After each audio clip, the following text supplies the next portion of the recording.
Hai semuanya, balik sama Arik. Selamat datang di bagian kelima series performance testing. Dan pada bagian kelima ini kita akan berkenalan dengan timer pada JMeter. Di sini kita akan membahas mengenai apa itu timer pada JMeter. Lalu kita akan bahas 5 timer yang biasanya cukup sering digunakan ya ketika melakukan performance testing dengan JMeter. Pertama itu ada constant timer, lalu ada uniform random timer, ada Gaussian random timer, ada Poisson random timer, dan yang terakhir itu ada constant throughput timer. Nah, apa sih sebenarnya fitur timer pada JMeter?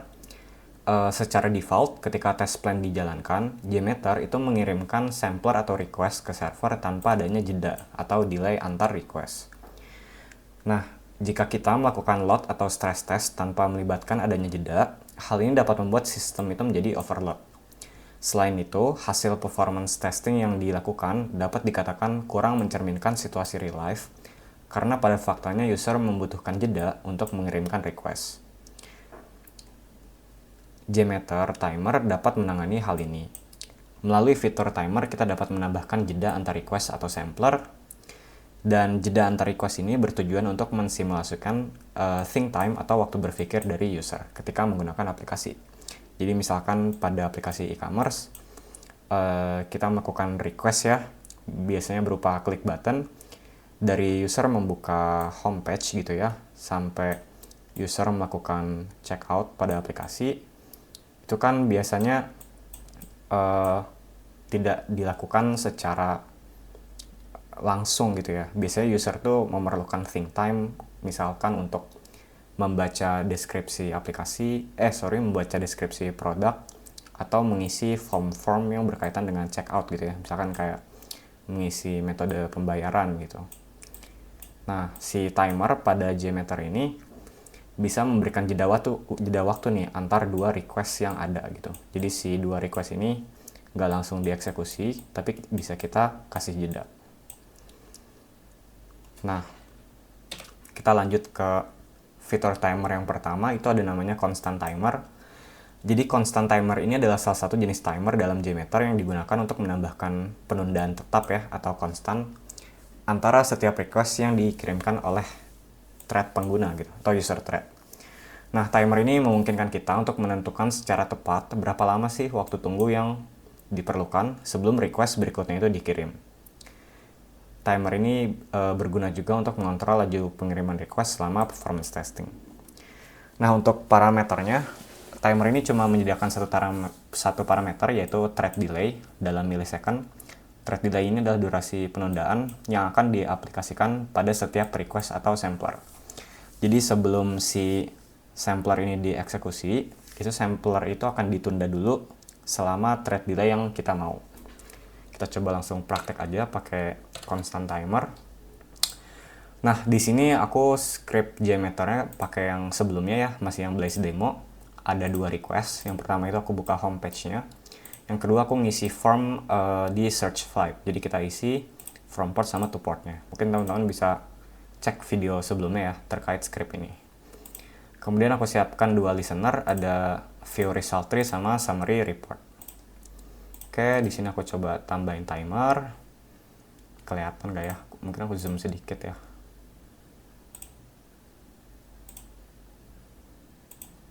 Oke, harusnya udah mendingan. Di sini di thread group ya, kita add, kita pilih aja timer. Kita pilih di sini constant timer. Nah, ini kita isi waktunya dalam satuan millisecond ya. Misalkan antar request aku mau tunda 5 detik. Jadi sebelum setiap request dieksekusi itu bakal ditunda dulu 5 detik. Dan sebelum request yang kedua dieksekusi akan ditunda lagi 5 detik. Jadi kurang lebih di sini karena ada dua request itu ada sekitar 10 detik ya harusnya. Kita coba run aja thread groupnya. Di sini aku coba run sekali dulu. Nah, ini bisa teman-teman lihat waktunya udah jalan, tapi dia nggak langsung ke kirim ya. Nah, jadi jeda kurang lebih sekitar 5 detik antar request itu baru ke kirim. Oke, kurang lebih seperti itu ya. Ini hasilnya. Dan ini hasil dari ya summary-nya juga ya. Jadi si constant timer ini akan melakukan jeda kurang lebih 5 detik per request. Oke, kita coba lanjut. Nextnya itu ada uniform random timer. Nah, uniform random timer ini adalah salah satu jenis timer dalam JMeter yang digunakan untuk menambahkan penundaan acak antara request dengan distribusi yang seragam. Distribusi yang seragam ini maksudnya apa sih? Maksudnya adalah setiap nilai yang ada dalam rentang waktu penundaan itu memiliki peluang yang sama ya. Jadi peluang sama untuk setiap nilai. Untuk setiap nilai dalam rentang tertentu ya, dalam rentang ya.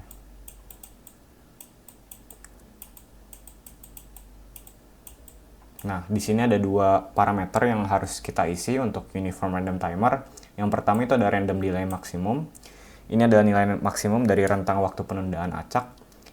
Delay yang akan diterapkan pada setiap request atau sampler akan berada di antara 0 hingga nilai ini. Misalkan dalam milisecond kita isi 10.000 gitu ya. 10.000 milisecond ini artinya 10 detik. Jadi nanti delaynya itu akan acak tuh antara 0 sampai 10 detik. Dan setiap angka yang ada di situ punya peluang yang sama gitu ya. Kemudian di sini ada constant delay offset. Ini adalah nilai konstan yang akan ditambahkan ke setiap random delay. Jadi bisa kita set nilai awalnya mau berapa. Nanti total delaynya itu adalah constant delay offset ditambah sama si random delay yang kita terapin. Kita coba aja ke JMeternya. Ini kita coba disable dulu. Ini kita coba bersihin dulu. Nah, ini uniform random timer ya. Misalkan di sini kita pengen dia start delaynya di angka 3 detik, lalu kita random lagi selama kurang lebih 3 detik ya. Jadi harusnya nanti total delay di setiap sampler itu adalah 3 detik, si konstan ini ditambah 0 sampai 3 detik. Jadi setiap delaynya antara 3 detik plus 0 sampai 3 detik. Kita coba run aja hasilnya. Hasilnya ini paling cepat 3 detik ya, paling cepat, paling lama 6 detik ya, sekitar segitu. Nah, ini udah muncul. Oke, ini selesai dalam waktu kurang lebih tadi 10 detik ya. Request pertama sekitar 6 detik, dan request kedua itu sekitar 4 detik ya. Sorry, ini ada selisihnya. Ini 5 detik nih, 18.42, ini 47. Jadi kurang lebih randomize-nya dia akan seperti itu. Coba disable dulu. Nah, lanjut ke timer berikutnya, itu adalah Gaussian random timer. Nah, jadi seperti yang sudah ku jelaskan sebelumnya, JMeter timer itu kan dapat mensimulasikan think time ya pada sampel user ketika menggunakan aplikasi. Untuk mensimulasikan perilaku sampel user yang realistis, JMeter ini menyediakan opsi probability distribution pada timer, seperti Gaussian dan Poisson random timer. Nah, kalau teman-teman yang sebelumnya pernah belajar statistika dan probabilitas ya, di StatProb tuh biasanya kita mata kuliahnya, kita bisa memodelkan data dari suatu populasi ya, atau data sampel dari suatu populasi menggunakan probability distribution, supaya kita tahu peluang terjadinya suatu kejadian itu berapa. Nah, konteksnya dalam JMeter timer, user aplikasi itu kan bisa kita anggap punya beragam faktor gitu ya. Misalkan faktor itu usia gitu ya. Dan user yang beragam ini bisa memiliki probabilitas think time yang beragam juga. Jadi misalkan maksudnya seperti ini. Misal usia user yang berada di rentang 18 sampai 24 tahun itu cenderung memiliki think time pada aplikasi yang berbeda dengan usia user yang berada pada rentang 60 sampai 65 tahun. Misalkan ini konteksnya di web application kita, mereka sama-sama mengisi suatu form ya untuk melakukan pembelian barang. mungkin waktu yang diperlukan untuk user ini mengisi form itu cenderung lebih cepat dibandingkan waktu yang diperlukan untuk mengisi form dari user yang berada di rentang usia segini. Nah, si probability distribution itu bisa mensimulasikan case-case seperti ini. Yang pertama itu kita kenalan dulu dengan Gaussian Random Timer ya. Jadi timer ini berfungsi untuk menambahkan penundaan acak antar request yang didasarkan pada distribusi Gaussian atau dikenal juga dengan distribusi normal. Nah, distribusi normal kurang lebih seperti ini grafiknya.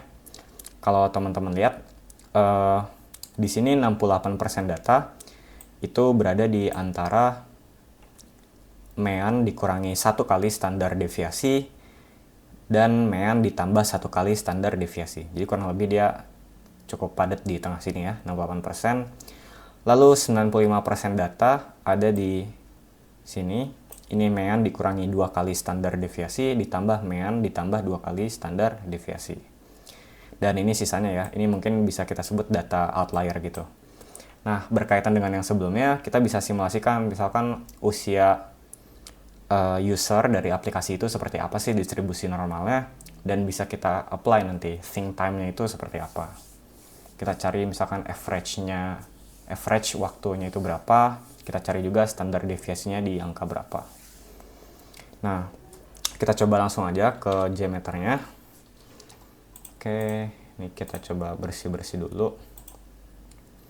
Misalkan di sini oke, yang Gaussian Random Timer ya. Nah, wait, aku ada yang... Nah, ini aku jelasin sedikit terkait parameternya ya, biar teman-teman ngerti juga nanti ngisi di sini itu maksudnya apa. Jadi dia ada dua parameter ya, di sini ada deviation sama constant delay offset. Nah, deviation ini merupakan standar deviasi dari distribusi Gaussian yang tadi ya. Bukan standar deviasi tapi maksimum deviasi. Jadi maksimum itu berapa? Jadi deviasi ini akan menentukan penyimpangan atau variasi ya dari nilai rata-rata.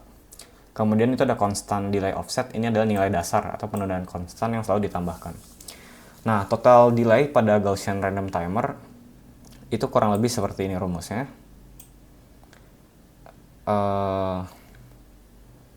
Dia harusnya itu plus minus ya. Jadi misalkan deviationnya 3 detik, constant delay-nya 5 detik, jadi rentang penundaan itu akan berada di 5 kurang 3 sampai dengan 5 plus 3. Jadi kurang lebih 2 sampai 8 detik ya. Untuk probabilitas penundaannya itu mengikuti distribusi Gaussian atau distribusi normal. Jadi peluangnya itu nggak acak tapi mengikuti persentase yang ada di sini ya.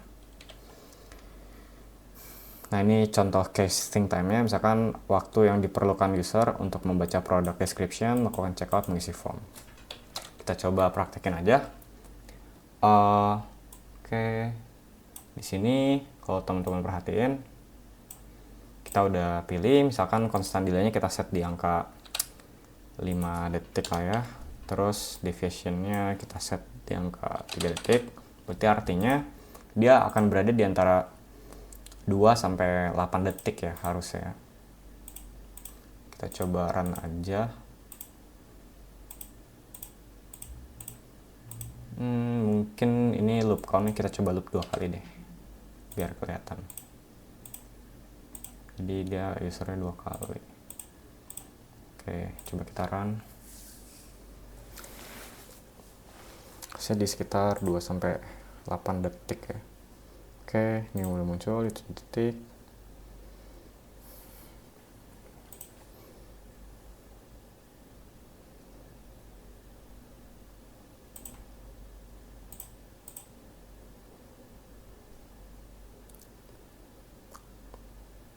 Oke, kurang lebih seperti ini ya. Total waktunya ada 25 detik.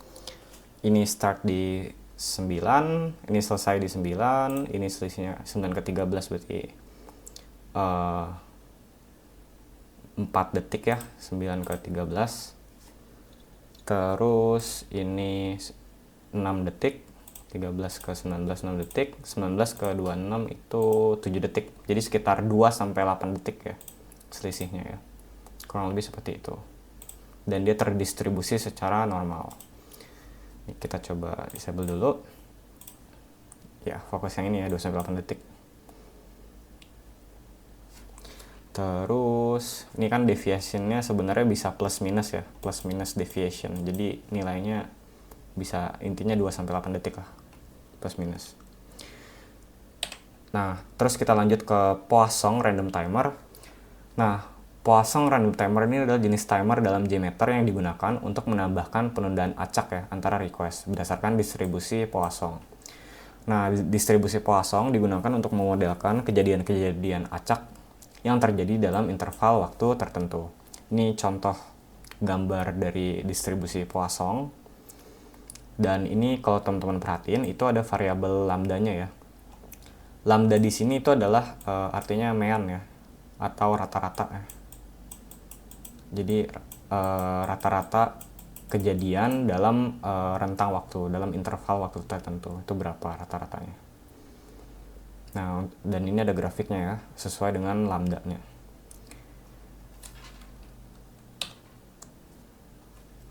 Nah, ini adalah parameter dari Poisson random timer. Ini kalau teman-teman buka si JMeter langsung nih ya, kita cek bareng-bareng. Beresin dulu. Poisson. Nah, ini ada lambda dan ada constant delay offset ya.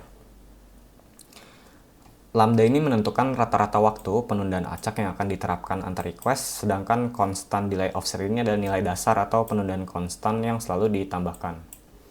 Jadi kurang lebih nanti rumusnya seperti ini di bawah ini. Nah, untuk contoh case-nya itu misalkan kita mau mensimulasikan kedatangan user ke e-commerce saat terjadi event promosi. Misalkan event, kalau rame itu misalkan apa ya, misalkan tanggal kembar gitu ya, event tanggal kembar. Nah, event tanggal kembar ini kan kejadiannya yang sifatnya acak ya dan tidak terprediksi gitu. Kita tidak punya data yang bersifat distribusi normal gitu ke event-event kayak gini. Nah, approach lain yang bisa dilakukan itu kita bisa pakai Poisson distribution. Rumusnya itu kurang lebih seperti ini. Jadi nanti constant delay offset itu akan ditambah dengan logaritma natural dikali dengan U. U ini adalah faktor constant uniformnya dari distribusi Poisson, lalu dibagi dengan lambda atau rata-rata waktu penundaannya, dan dikali 1000 ya, karena kita bikin dalam millisecond, kita kali 1000. Nah, terkait rumus ini sebenarnya secara fundamental aku juga kurang begitu paham. Kita biasanya anak-anak computer science tuh cuma comot-comot aja rumus dari kalkulusnya apa sama statistik dari anak-anak matematika. Jadi karena kita comot-comot rumus dan kita pasang di aplikasi kita, jadi ya kurang lebih seperti itu sih. Mungkin yang terpenting kita ngerti aja sih kapan case seperti apa ya kita pakai rumus ini. Mungkin teman-teman lain yang dari jurusan statistik kalau ngerti boleh bantu di komen ya, jelasin ya maksudnya apa nih ada logaritma natural gitu. Karena memang kayak bukan domainnya anak computer science juga gitu buat jelasin ini. Oke, nah kita coba praktek aja.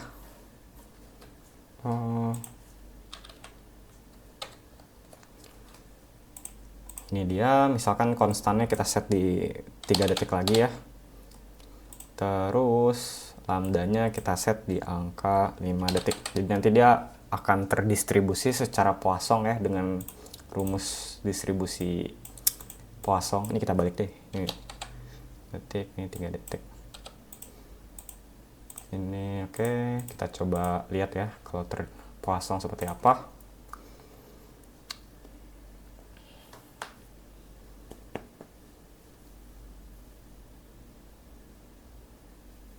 Oke, ini udah muncul.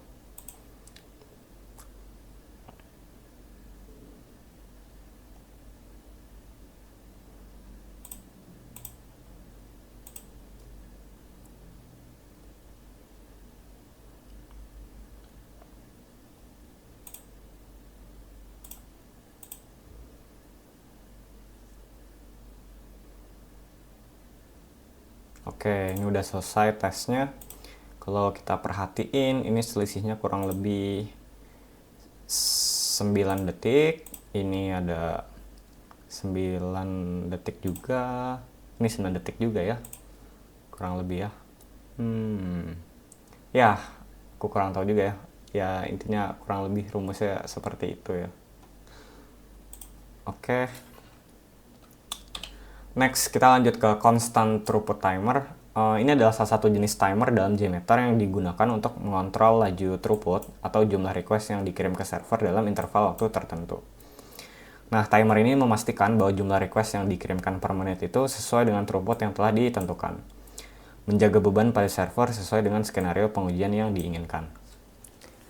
Jadi misalkan kita ingin melakukan testing gitu ya ke aplikasi, misalkan kita targetin 300 TPS gitu ya dalam waktu 5 menit. Nah, itu kita bisa pakai si constant throughput timer untuk ngatur berapa jumlah TPS yang muncul per menitnya. Nah, di constant throughput timer ini ada dua parameter. Pertama itu ada target throughput, dan yang kedua itu adalah calculate throughput based on. Target throughput ini adalah nilai yang ditetapkan untuk menentukan jumlah request atau sampel yang akan dikirim per menit. Jadi kalau karena ini per menit ya, misalkan kita mau 1 TPS. 1 TPS ini kan artinya 1 transaction per second. Nah, kalau kita bikin per menit, ini sama dengan 60 ya. Jadi kita isi 60 nanti. Karena 1 menit itu 60 detik. Terus yang kedua ini calculate throughput based on, ini menentukan bagaimana throughput itu dihitung. Nah, kita itu bisa memilih untuk menghitung berdasarkan semua thread di test plan atau hanya berdasarkan thread di current thread group. Kita coba intip aja. Kita disable dulu. Kita bersih-bersih dulu.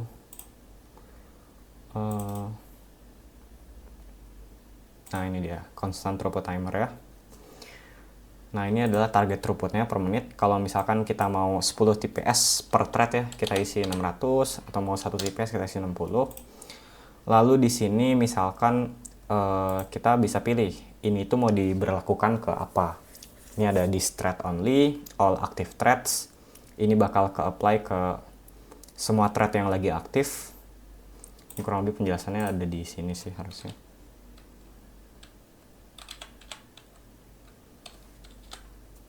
Sorry. Oke, aku jelasin aja nggak apa-apa. Jadi di sini itu untuk thread yang ini saja. Yang kedua ini untuk semua thread yang sedang aktif, yang lagi dijalankan ya. Misalkan ada kalian bikin multiple thread group, itu nanti semua thread yang ada di multiple thread group akan di-set. Kemudian ini ada all active threads in current thread group. Jadi hanya di thread group yang saat ini saja. Kemudian ini ada all active threads tapi shared. Jadi artinya TPS-nya nanti akan terakumulasi. Lalu ada all active threads in current thread group di saat ini, tapi dia shared ya. Jadi semuanya itu akan terakumulasi TPS-nya. Tapi biasanya aku pakai yang atas aja. Nah, di sini kan dia per thread ya ngambilnya ya. Misalkan gini, aku simulasinya tuh biasanya gini ya. Misalkan kita mau testing nih, ini ada rumusnya nih sebenarnya. Kalau kita melakukan performance test ya dengan throughput 100 TPS selama 5 menit, pertama-tama kita biasanya nentuin dulu kita mau pakai berapa concurrent user. Misalkan di sini kita mau pakai 10 concurrent user gitu ya. Setelah kita tentuin, kita tentuin juga target throughputnya itu berapa. Karena ada 100 TPS, berarti itu di target throughputnya itu, ini kan secara default itu pakai menit ya. Berarti nanti di parameter kita isinya itu adalah 6000 ya. Karena kita pengen 100 TPS. Nah, ini rumus. Jadi kurang lebih seperti itu. Jadi ini target throughputnya 6000 lah.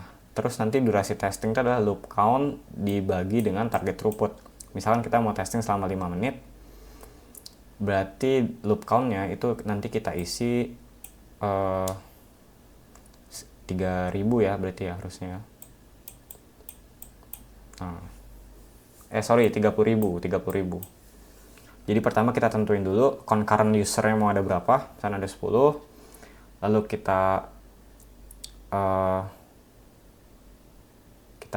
kaliin ya jumlah TPS ya. Sorry, ini kan karena ada 10, ini harusnya 600. Kenapa 600? Kalau 600 itu artinya per threadnya dia dapat 10 ya kan. Nah, 10 per thread dikali 10 thread. 10 concurrent user itu thread. Jadi itu jadinya 100 TPS gitu. Nah, aku coba jelasin langsung aja lah di sini lah ya. Coba ya. Misalkan kita pengen kayak gini ya, 100 TPS. Ini loopnya kita set dulu di 10. Lalu target throughputnya kita set di 600 ya. Nah, di sini kita berarti 3000. Nah, di sini kan dia per threadnya bakal 10 TPS karena ada 10 thread, 10 kali 10 jadi 100 TPS. Nanti harusnya kelihatan ya di throughputnya itu 100 TPS. Terus dia kita loop 3000 kali supaya tesnya jalan selama 5 menit. Sorry, kayaknya 5 menit kelamaan ya guys. Kita coba bikin 30 detik aja ya. Kita coba bikin 30 detik biar durasi videonya mungkin nggak kelamaan ya. Jadi nih, oke, ini kan semoga aja kecapai sih TPS ya, karena waktunya sangat singkat ya, 30 detik. Ya udah, oke, coba kita run dulu aja. Coba ya. Nah, jadi harusnya sekitar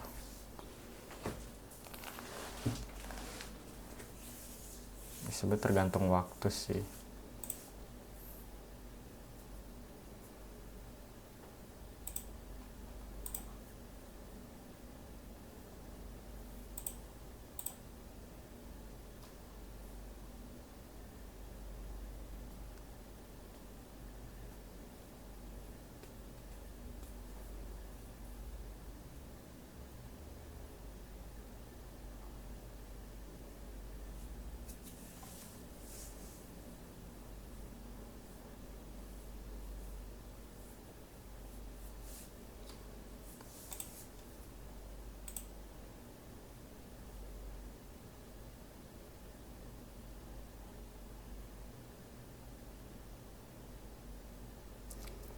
Oke, ini kayaknya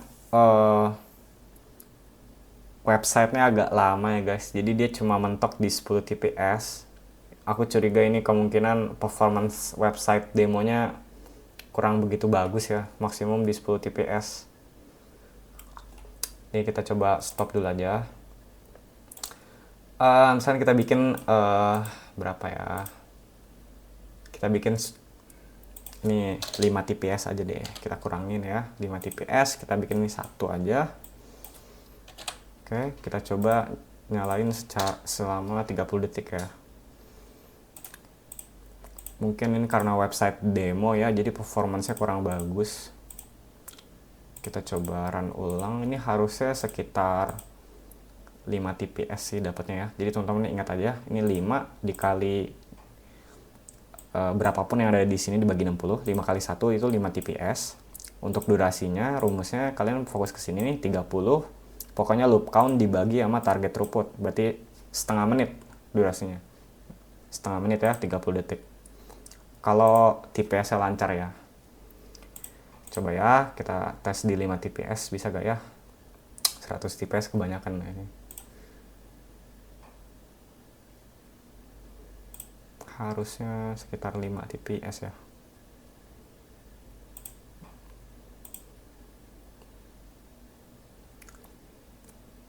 Belum, mungkin latensinya juga nggak gede ya.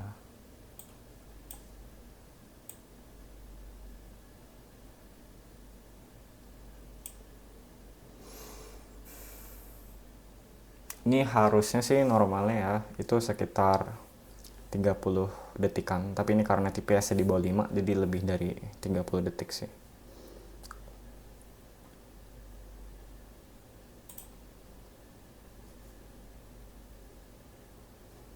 Sorry ketutup ya, kita sini aja.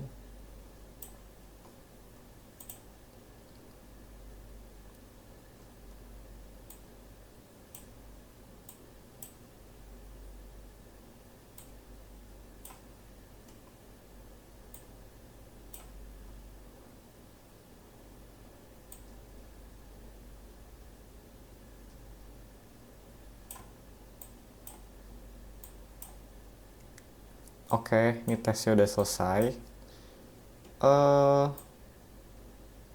Kita shift TPS di sekitar 4 TPS-an ya. I don't know, mungkin ada faktor network lain yang menyebabkan ini agak lambat. Tapi ya harusnya sih kurang lebih seperti itu ya. Mungkin in case nih ya, kalau teman-teman penasaran, kita bisa matiin aja nih. Misalkan kalian bisa ganti IP ini pakai IP yang mati gitu ya. Misalkan ganti ABC, ini ganti ABC ya, buat sekedar tahu aja throughputnya berapa. Ini karena ada banyak faktor ya, bisa network, bisa macam-macam. Coba kita bersihin aja. Harusnya sekitar 5 TPS sih, tapi ini bakal merah semua sih hasil tesnya karena websitenya nggak ada. Nah,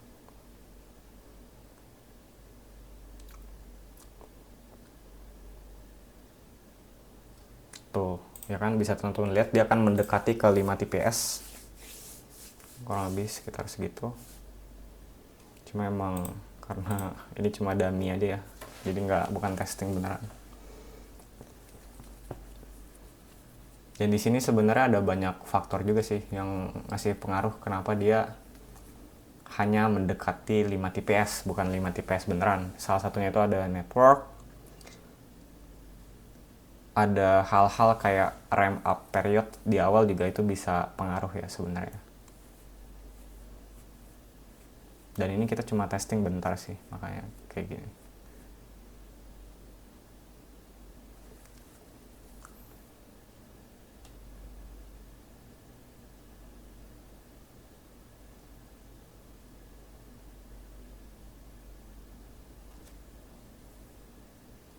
Oke, tes sudah selesai. Nah, hal-hal kayak ramp up period ini kan artinya butuh 1 detik ya untuk menyalakan threadnya. Jadi ada delay juga sih harusnya. Oke, mungkin kurang lebih dari aku itu dulu terkait timer pada JMeter. Thank you teman-teman yang udah nonton sampai akhir video. Semoga video ini bisa bermanfaat buat kalian. Kalau ada hal-hal yang kurang atau ada kesalahan, kalian boleh bantu komen di bawah ya, biar teman-teman yang lain gak bingung juga. Dan kalau ada yang mau ditanyain juga boleh komen di bawah. Nanti akan aku coba jawab ya satu-satu pertanyaan kalian. Thank you semuanya yang udah nonton. Semoga video ini bermanfaat dan semangat terus belajarnya ya.